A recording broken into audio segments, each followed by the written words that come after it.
like artillery Ordnance, or yeah. ordnance. He's one to look. Okay. Why not?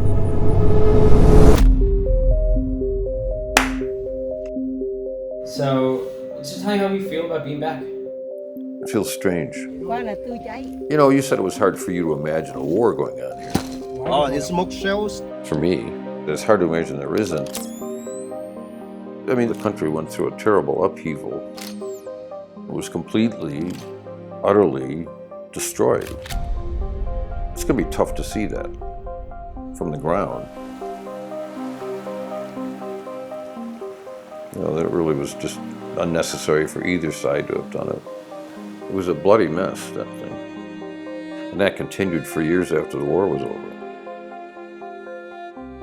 War is a miserable thing. There's no glory in it at all. It's not there. Is there anything that you are hoping to get out of the experience? I really came back for you, really, because I thought the book's important to you, you're important to me. And I think my being here with you is going to help you get more out of it. Yeah. So that's my purpose. That's the purpose. In fact, I wouldn't have come by myself. I wouldn't have done it.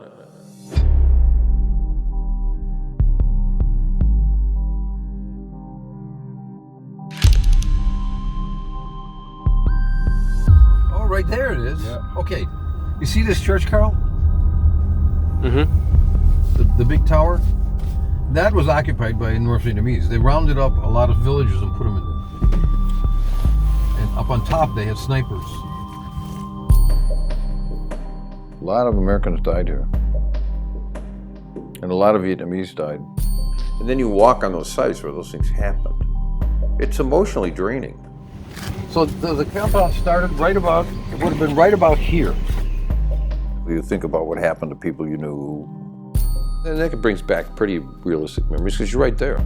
You're not dreaming of it a half a world away, you're actually there. And that's kind of a weird feeling.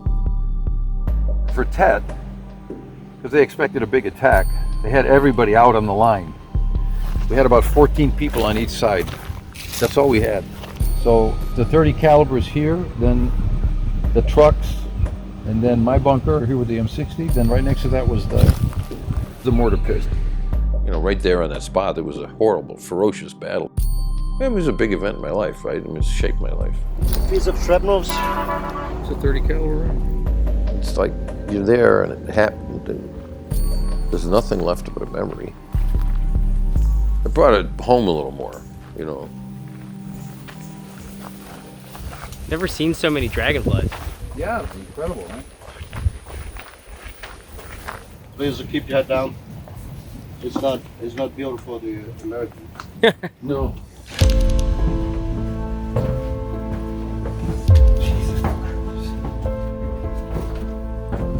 These tunnels are bigger than you thought, Dad. Yeah, they are. Wow, look at this. So now we are in the second level, about 15 meters deep below the ground.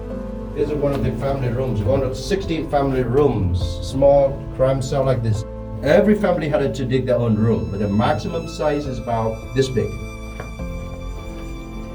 Lots of fresh air, breeze coming in from the sea. Mm-hmm. So that's why they built a maternity room nearby. I see. Where 17 babies were born over the years.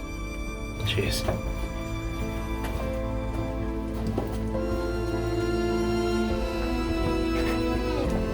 So how many people about would be down here? All Peak strength is about 350 people. Wow.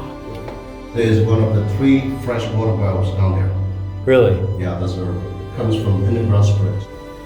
It's kind of amazing. Usually, digging something like this is pretty dangerous. And the bombing.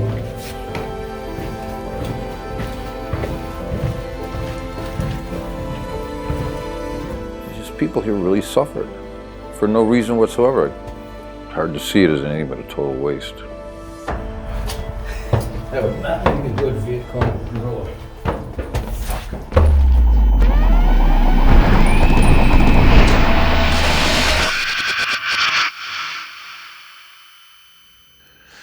So go ahead, yeah.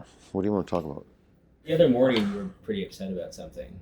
You mentioned flashbacks before, I think. Mm. Have you had any here that have been disorienting, or are they just memories? No, what I usually have are much shorter. Well, I mean, okay, I've had some dreams, and when I wake up, I'm a little disoriented. That's happened to me almost every night.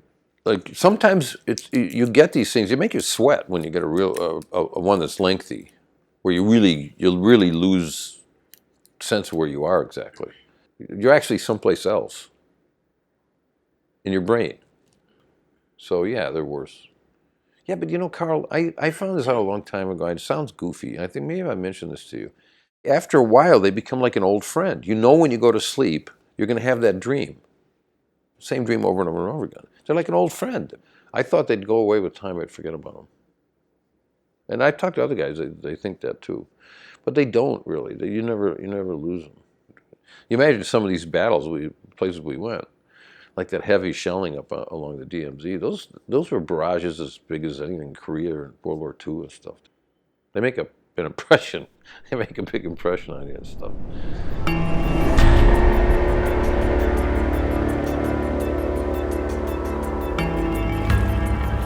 It didn't seem as pretty when I was here before, but it is, you know. When the sun's out, it's a beautiful sun. We've really had a couple of nice days.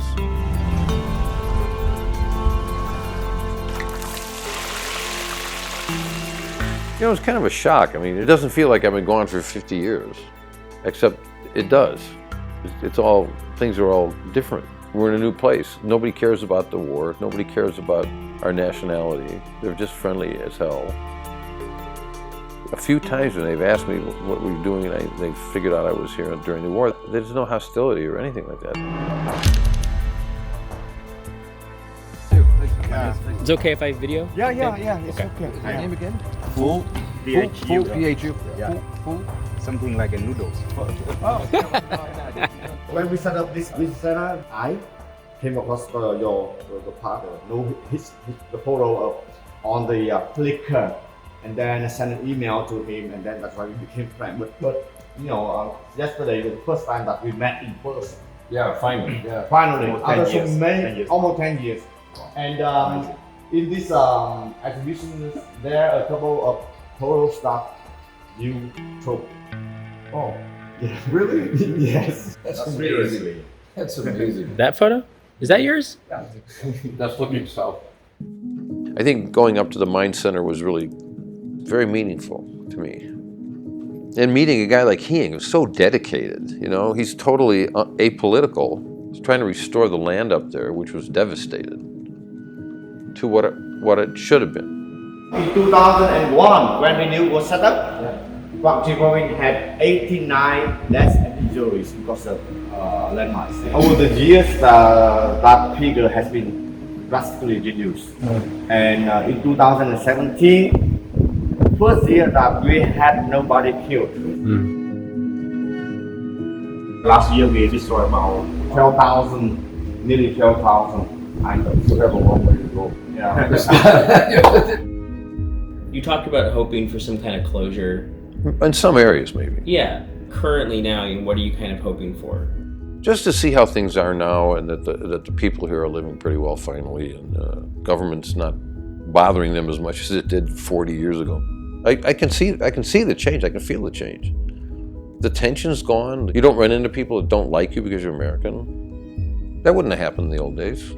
Never would have happened. So I'm hoping that rearranges things maybe in my head a little bit. There might be a way to kind of put the lid on the jar and put it on the shelf, because that's really over. The part's really gone. I don't know if that'll happen or not.